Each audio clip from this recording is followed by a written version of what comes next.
Bueno, hoy estamos con Cristian Rovira, vicepresidente del grupo SIFO. Cristian, muchísimas gracias por querer construir con nosotros a Better Way. Muy generoso de tu parte y de SIFO. Gracias a vosotros por contar conmigo, por supuesto. Bueno, el grupo SIFO, como ya conoceréis la mayoría, es ese centro especial de empleo líder en la prestación de facility services socialmente responsables. Ya con 25 años de experiencia, más de 4.500 profesionales, creo, y el 89% con algún tipo de discapacidad. Empiezo por preguntarte un poco en torno a la situación que estamos viviendo. El COVID ha tenido grandes repercusiones en muchos sectores, pero el del empleo pues ha sido y será de los más afectados y nos preocupa mucho a todos, ¿no? Vosotros, como Centro Especial de Empleo, ¿cómo pensáis que esta situación va a influir en la contratación de perfiles con diferentes capacidades? ¿Y cómo ves tú el futuro?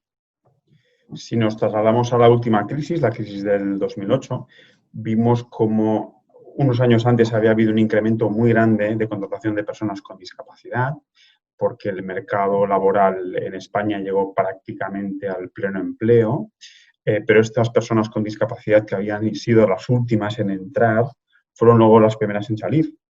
Con lo cual, en la crisis del 2008 vimos un incremento del desempleo muy grande de las personas con discapacidad y preveemos que lamentablemente va a pasar algo similar ahora, que es que el desempleo va a venir más acrecentado en los perfiles más desfavorecidos, en este caso el de las personas con discapacidad. Oye, Cristian, fíjate, estás hablando de esto y vosotros defendéis, y además me gusta mucho porque estoy muy de acuerdo con vuestro punto de vista, defendéis ese modelo de responsabilidad social competitiva que me gusta mucho. Nosotros en Quiro somos los defensores de esa sostenibilidad y negocio y cómo uno aporta al otro, ¿no? Frente a la responsabilidad social corporativa, ¿no? Como un modelo de negocio en el que se genera un impacto integrador y además se obtiene un beneficio hay un impacto directo también en cuanto a beneficio en la empresa, ¿no? Fíjate, me estás contando esto, ¿qué cambios realmente son necesarios para hacer a las compañías realmente de una manera mucho más disruptiva, más inclusivas y conscientes? ¿Cuáles son los mayores retos vosotros que habéis vivido para enfrentaros, ¿no? a ese acceso al mercado? ¿Qué debemos hacer mejor desde la empresa en este sentido para realmente que no solo sea un discurso, sino que realmente interioricemos esto del valor económico y el valor competitivo que se puede aportar desde ahí?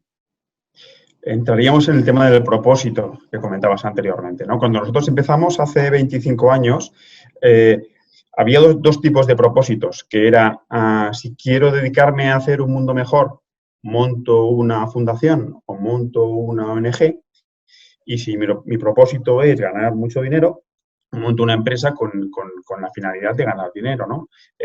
Por primera vez, desde hace ya unos años, estamos viendo que estos dos propósitos pueden confluir. Y se puede ser sostenible económicamente siendo sostenible socialmente y se puede ser sostenible y tener un beneficio económico ayudando también a hacer un mundo mejor. Y eso que empezó hace 15 años, ahora cada vez más está más ligado y no se va a poder separar uno del otro. Y toda compañía que solo tenga un propósito de mediante un producto o un servicio generar un valor solamente económico, le va a costar mucho desarrollarse y sobrevivir en el mercado actual. Y todo donde no haya un propósito también social de ayudar a realizar un mundo mejor, esto no va, le va a costar mucho sobrevivir, pero le va a costar mucho sobrevivir porque va a ser el mismo cliente quien le va a exigir y va a ser el mismo consumidor quien va a exigir productos y servicios de que tengan también un propósito social. Entonces, nosotros fuimos pioneros hace 25 años en no tener solo un propósito de sostenibilidad económica, sino también social. Lo quisimos hacer no desde la caridad, sino desde la calidad. Y por eso cuando nosotros hablamos de la responsabilidad social competitiva es la que va inherente al ADN de la empresa y no se puede quitar una de la otra, con lo cual si desaparece el propósito social, desaparece el propósito económico porque el proyecto deja de tener sentido. Y nosotros empezamos en esta vía, pero cada vez hay más organizaciones que van hacia allí. Solo las organizaciones que sean capaces o de hacer este trayecto desde el principio o de hacer una transformación en este sentido van a poder sobrevivir en los años que van a venir porque el propio mercado lo va a exigir. Y Cristian, ¿cómo ves tú esta parte donde trabajáis vosotros de construir realmente compañías más inclusivas y conscientes, ¿no? ¿Cuáles son los retos a los que os habéis tenido que enfrentar y cuáles son las grandes barreras? ¿O qué le pedirías tú si hubiera un Aladín o una lámpara de los deseos donde te dijeran, te concedo 3 deseos, ¿no? 3 deseos para realmente que las compañías hagan un cambio disruptivo hacia esta dirección. ¿Qué pedirías? ¿Qué barreras hay? ¿Qué debemos hacer mejor desde la empresa en este campo que tú conoces también? Las barreras son los miedos y es el desconocimiento y es el miedo a probar. Nosotros que solamente trabajamos con personas con discapacidad, por ejemplo, hemos de demostrar el primer día, cuando hacemos un producto o un servicio, que lo que decimos que hacemos bien, realmente lo hacemos bien. Porque siempre hay la duda de que, como lo hacemos con personas con discapacidad, ¿quién me pondrán? ¿Realmente lo podrá hacer o no lo podrá hacer? Y si estaremos o no estaremos capacitados para hacerlo. Esos son los problemas que nos estamos encontrando ahora. Realmente, nosotros lo que vemos, que es de una lógica aplastante, es que una persona con discapacidad es una persona que hay muchas cosas que no puede hacer como cualquiera de nosotros, pero hay muchas otras cosas que sí que puede hacer y muy bien como cualquiera de nosotros. Además, una persona con discapacidad es una persona que sabe lo que le cuesta que le den una oportunidad. Con lo cual, el día que se la dan, hace lo imposible para demostrar que lo puede hacer. Es una persona que siempre le han dicho no puedes, no puedes, no puedes, con lo cual tiene unas ganas enormes de demostrar que sí puedo, sí puedo, sí puedo. Y además es una persona que por la cuenta que le trae se va a esforzar muchísimo más en no perder la oportunidad que le han dado, porque sabe que si la pierde, le va a costar mucho más que le den una nueva oportunidad. Con todo este contexto podríamos ver que si ponemos a una persona con discapacidad a trabajar en algo realmente que puede hacer, lo va a hacer no bien, sino muy bien y prácticamente mejor que el resto porque tienen la necesidad de demostrarlo y tienen la necesidad de no fallar. Entonces, lo que yo pediría, si fuésemos capaces de estar abiertos de mente y probar, nos daríamos cuenta de las enormes capacidades que tienen estas personas. Y dándonos cuenta de las capacidades que tienen estas personas, todo se normalizaría muchísimo más. ¿Cuál es el problema? El problema es que si un director de recursos humanos tiene 10 candidatos y uno tiene discapacidad, le cuesta más arriesgarse. Fíjate, hablas de una cosa muy interesante porque esto que dices del miedo, ¿no? Del desconocimiento, entonces el miedo que uno tiene a probar, ¿no?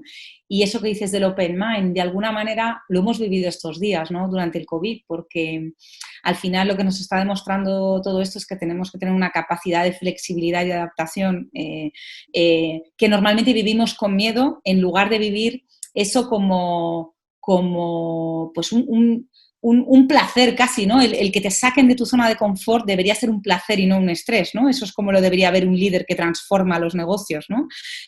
Ese famoso líder transformacional, ¿no?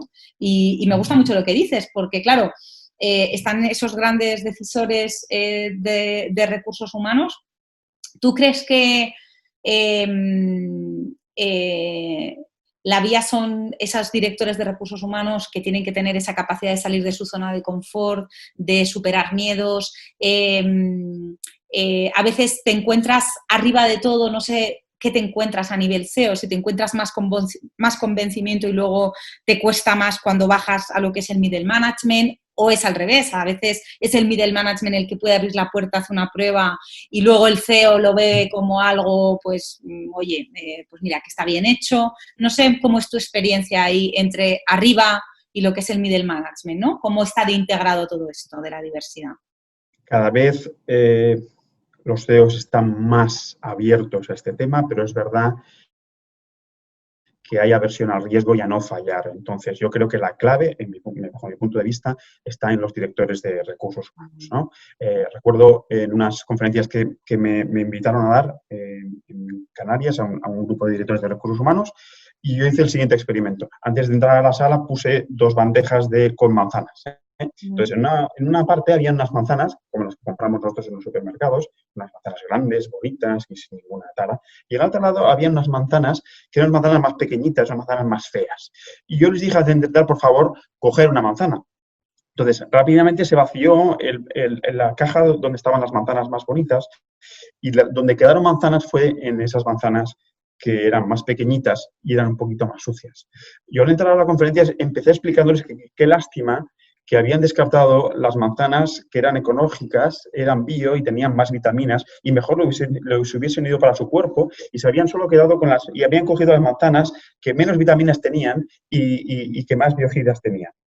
Y era una lástima porque en el mundo de los recursos humanos funciona exactamente así. No nos podemos quedar solo en la apariencia inicial, sino que hemos de ver detrás lo que hay detrás para poder ver qué provecho le puedo sacar a esa persona. Porque muchas veces los directores de recursos humanos se basan demasiado por la apariencia y no son capaces de ver lo que hay detrás de esa persona y lo que le puedo sacar a esa persona. Y con el mundo de discapacidad pasa un poco así, que la apariencia, que acostumbra a ser un poco peor, no ayuda a que no se contraten personas que después pueden desarrollar y ayudar al propósito de la organización muchísimo más que las otras manzanas, que aunque sean más bonitas y más grandes, pues no tienen tantas vitaminas. ¿Qué nos pasa pues aquí en España? Por ejemplo, el otro día leía que vosotros, más allá de temas políticos, ¿no? Porque estos temas son tan grandes que es que no deberían ser nunca políticos, ¿no? Pero leía cómo vosotros habíais criticado el vacío legal que había en la gestión de los ERTEs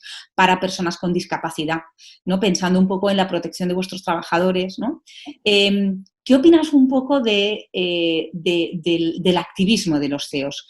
¿Qué nos pasa quizás en España que cuando nos comparamos con otros países, habiendo personas pues maravillosas en posiciones muy elevadas, quizás nos cuesta más, ¿no? El levantarnos y llevar la contraria, decir que no a cosas que no funcionan, porque otra vez aquí nos estamos jugando el futuro de todos, nuestro futuro dentro de 5 años, dentro de 10, el de nuestros hijos, por supuesto, pero el nuestro directamente, ¿no? ¿Cómo podemos ser mejor a nivel directivos?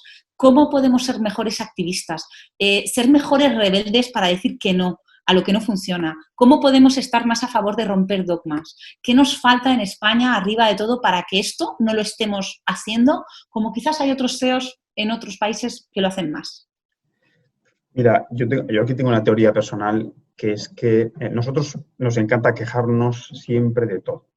Y siempre nos quejamos y criticamos todo. Mi opinión personal es que no te puedes quejar si no has hecho nada para intentar solucionarlo. Y creo que los CEOs tenemos la responsabilidad de intentar hacer algo para intentar solucionar los problemas que existen. Luego se conseguirá o no, pero no podemos tener solo la cultura de la queja y no hacer nada para intentar solucionar y ayudar. Entonces, primero intentemos solucionar, ayudar, decir lo que creemos y aportar nuestro granito de arena, y después quejémonos en las cosas que no funcionan, pero intentemos solucionarlo. Oye, a mí me gusta mucho esa idea de el lobby for good, ¿no? O sea, que decir que ese lobby que personas con mucha influencia pueden hacer a favor realmente de la sociedad y del planeta, esa idea, ¿no? No ese lobby para proteger intereses individuales o de sector, sino un lobby con esos objetivos mayores, ¿no? El aprovechar esa idea de influencia, ¿no? De estos managers arriba de todo, ¿no? De este top management. Tú personalmente, ¿qué has aprendido? ¿Qué te has llevado de esta relación con estas personas tan luchadoras, ¿no? ¿Qué te has llevado tú?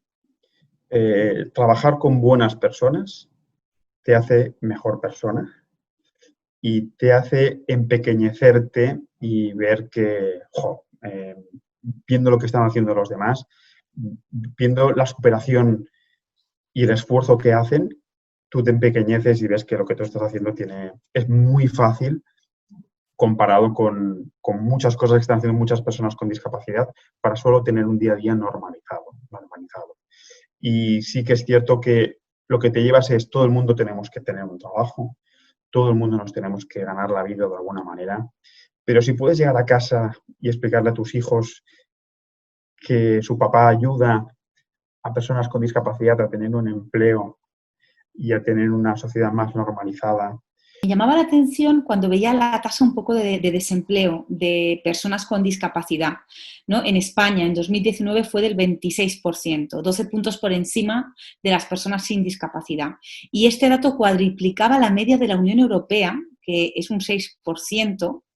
Esta desigualdad me parecía como así de entrada, sin saber tanto como tú del tema, un poco alarmante, ¿no?, con respecto al resto de la Unión Europea, ¿no? ¿Qué se está haciendo por ahí en el resto de países europeos que no está haciendo España por la inclusión de personas con discapacidad en el mercado laboral? ¿Qué nos falta? ¿Qué nos estamos perdiendo? Porque son unas diferencias muy grandes, ¿no? ¿Qué tenemos que hacer mejor? Desgraciadamente en el resto de países, sobre todo el norte de Europa, que es donde están más avanzados, todo y que en España hay una ley que obliga a las empresas de más de 50 trabajadores a tener un porcentaje de personas con discapacidad, realmente hay pocas empresas que lo cumplen porque es una ley que no se obliga a cumplir. En países del norte de Europa no hay tanta obligación, pero hay más concienciación. Y hay más concienciación porque el tema está mucho más normalizado de lo que lo tenemos aquí. Aquí nos cuesta un poco más. Es verdad que siempre hemos tenido tasas de desempleo mayores en todos los sentidos. La tasa mayor de desempleo de personas con discapacidad históricamente siempre ha sido muy alta, pero nosotros entendemos que lo que falta es un poquito más de concienciación y de convicción de que realmente se puede hacer. Porque yo siempre me quedo con el dato de que un 86% de los empresarios que contratan personas con discapacidad están contentos o muy contentos. Con lo cual, el que prueba, la mayoría de las personas que prueban, son personas que se acaban viendo que es un elemento que funciona y que además es bueno para la organización en general.